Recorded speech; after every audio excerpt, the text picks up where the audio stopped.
balance changes, busted units, more busted units, and even more busted units? Stay tuned while we uncover the month of August 2018 in today's Legends History episode.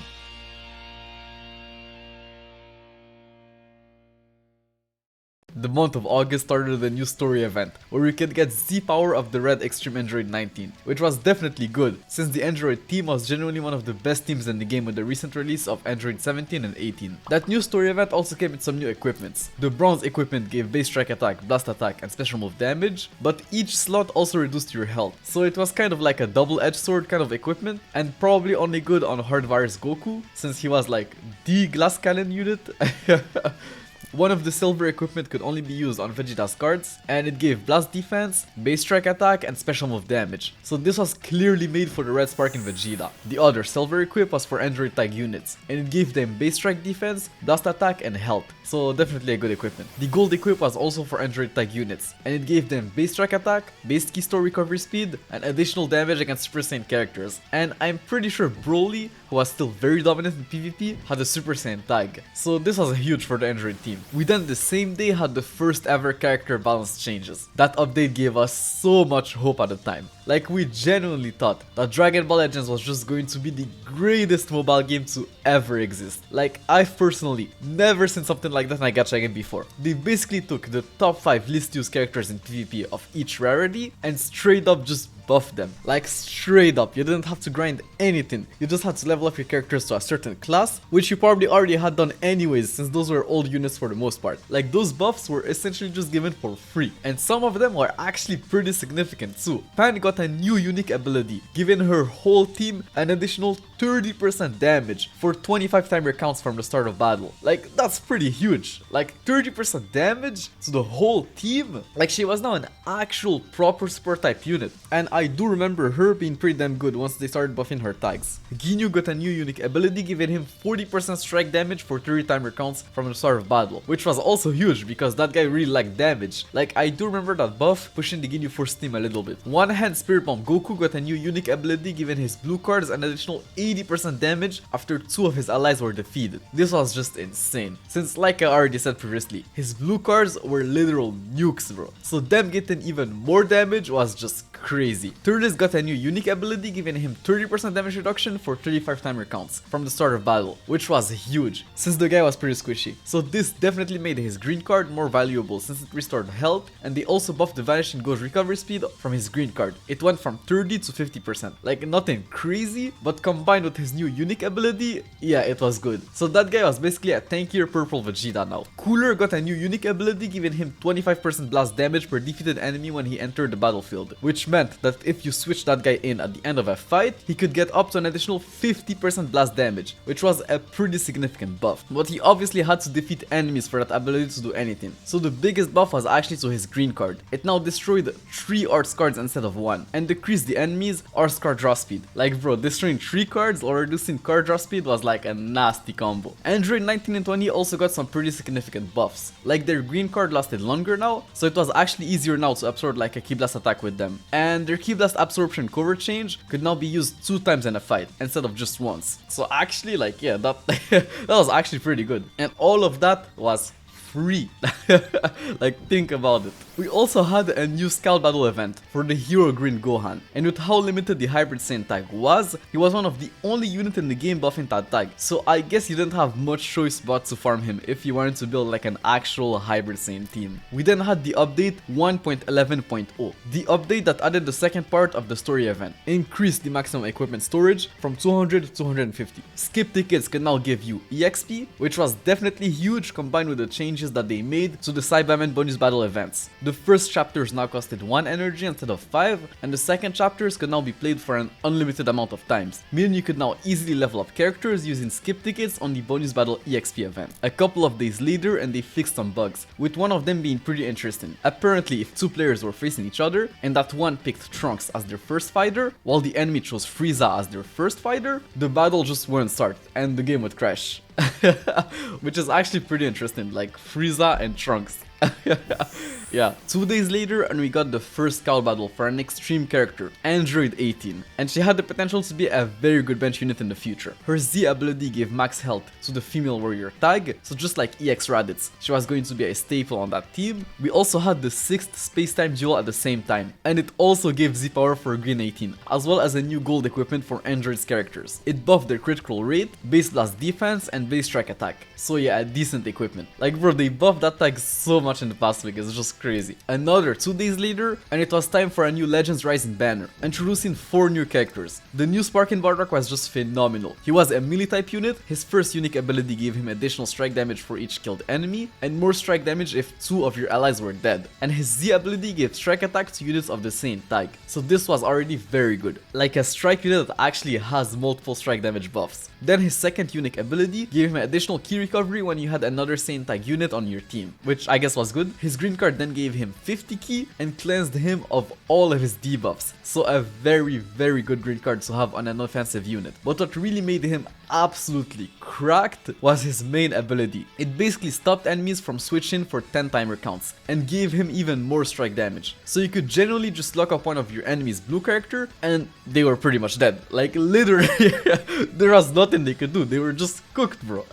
They were cooked. This was just so insane, especially considering the recent push of cover change abilities, which like block damage upon switching or like literally completely nullified damage upon switching with like the androids. So stopping the enemy from switching was just so good. And for some reason, Bardock had a very high base health stat. Like I have no idea why, but his his health stat was just so high. So honestly, it was just safe to say that he was probably the best card in the game, or at least in like the top 5. The new Frieza was also pretty cracked. His special move couldn't get cancelled by most other special moves, meaning that if you and your opponent used a blue card at the same time, and instead of them cancelling each other or going into like a special move clash duel, Frieza's special move would just nullify theirs and damage them, just like it did with Bardock in the anime, as you can see. Then his main ability made him draw a blue card, while buffing his special move damage. So yeah, that was actually pretty good. Then his green card immobilized the enemy and reduced the cost of his special move cards. So this was actually a pretty nasty green card. Like you could generally hit the enemy with a green card, pop your main ability, and just nuke them with his blue card. Then his unique ability gave him 40% blast damage against same type characters, which were still relevant in PvP, especially with the release of Bardock. This Frieza was also the first character to have blast armor on his strike cards, which was very good at the time, and is still to this day, as far as I know, a very strong ability. The 2 new Kabas weren't anything crazy, but they were the first Universe 6 units, if I'm not mistaken. And the Green Kaba also introduced the Universe 6 tournament tag. We also got a new summer campaign, which was actually pretty packed. They doubled the number of selectable Logan bonus items, released another Ultra Ticket Summon banner with 3 guaranteed Sparking tickets, gave a total of 500 Chrono Crystals through missions, doubled the EXP in the story mode, quintupled the Zenny you could obtain in the story mode, and cut the time of adventures and train items by half. Like this was just insane for a campaign. Legends really was something else at the time. And that new Ticket Summon banner literally had characters that were released not even 2 weeks ago. Like that's just such a crazy thing to do for a gacha game, even by 2 days standard. So imagine at the time. A week later, they added some hard mode stages to the Nappa story event, which also brought some new equipments. The first one was a gold equip for Krillin. It gave him blast attack, special move damage, and base key recovery speed, so a pretty good equipment. The second equip was for the Frieza's Force tag, and gave units of that tag more critical rate, base strike attack, and special move damage. So this was essentially just an equipment for the yellow Frieza, or even the new blue Frieza. Even though he was like a blast type unit, he could really use that additional special move damage, especially with how strong his blue card was. And the last equip was for same tag units, and give units of that tag more strike attack,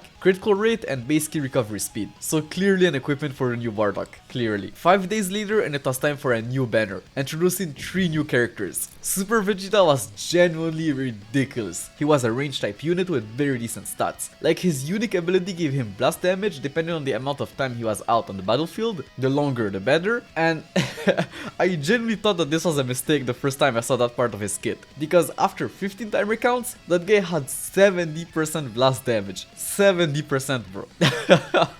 Like bro, 70% alone was just insane. But then his second unique ability made the enemies take even more blast damage, and his green card gave him more blast damage while also reducing the cost of his blast cards, and his blue card gave him even more blast damage. Like that guy just had so much blast damage. damage, while also having one of the highest base blast attack stats in the game. Like, this was just crazy. Like, it was around that time that we could genuinely start to feel the power creep in the game. Like, that guy and Bardock were just on another level. It felt like they were literally on a tier of their own. His main ability also gave him a special ultimate skill that upped his ki recovery, and he was the first unit to buff the Super Saiyan tag. Like, his Z ability gave blast attack and critical damage to the Super Saiyan tag. Blast attack and critical damage. Like, bro, that's just like, that Z ability was just so cracked. Super Trunks was also pretty good. He was a melee type unit that held 2 strike cards, so we were already off to a good start. Then his main ability gave him 75% strike damage for 10 timer counts, which at first just sounded absolutely cracked, but it upped the cost of his strike cards by 10, while also reducing his Vanish Ghost recovery speed, so it was actually somewhat balanced. Then his special skill gave him more strike damage, while also giving him a chance of fainting the enemy, and the thing is that his strike cards already had like a 5% chance of fainting the enemy, so with the right RNG this could be completely cracked.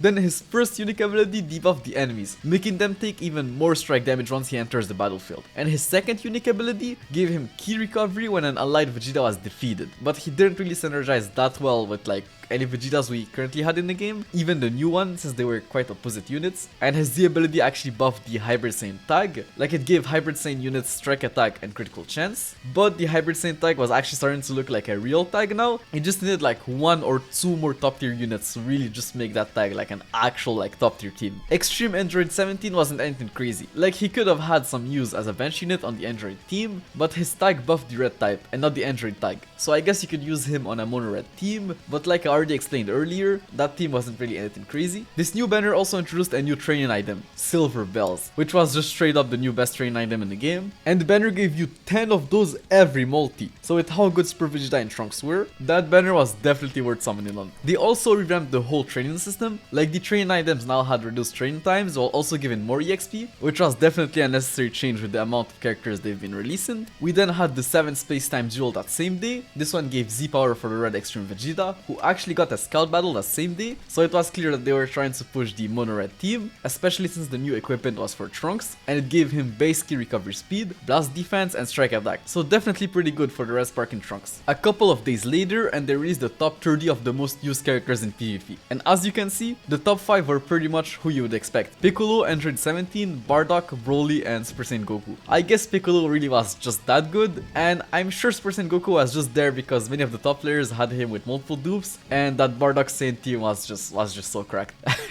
2 days later, and they dropped the 4th Ultra Space Time banner, a banner that came with 5 new units. Perfect Cell was a range type unit that held 2 blast cards, then his special move pretty much bypassed enemies' cover change damage reduction, which was very good. Then his main ability made him draw an ultimate skill that had a 30% chance of fainting the enemy. His green card buffed his own damage while reducing the enemy's health recovery by half, so not a bad green card. Then his first unique ability gave him 40% blast damage against units from the Super Saiyan tag, and his second unique ability upped the cost of the enemy's strike and blast cards by 5 once he entered the battlefield. So this guy was clearly here to counter Super Vegeta, but his Z ability gave strike attack to units of the regen tag, and that tag wasn't quite there yet, so I guess that kind of held that guy back a little bit at the time. But I guess he still had a place on the Android team, just it wasn't like the optimal team for him. Super Saiyan Goku was actually insane. I know I've said that multiple times already, but bro, they just dropped so many crazy units that month. Like, what can I say, bro?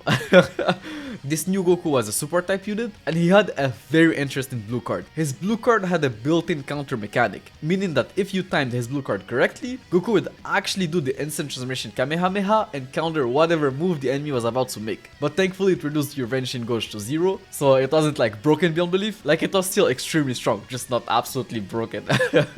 Then he had a special cover change, where Goku would literally just teleport and save whichever character he switched with, and the crazy part of that cover change is that it could even dodge a Rising Rush attack, so that was definitely nasty, but thankfully it could only be used once. Well, technically twice with his main ability. Like, his main ability gave him another charge of that cover change, made him draw a blue card, and gave him more blast damage.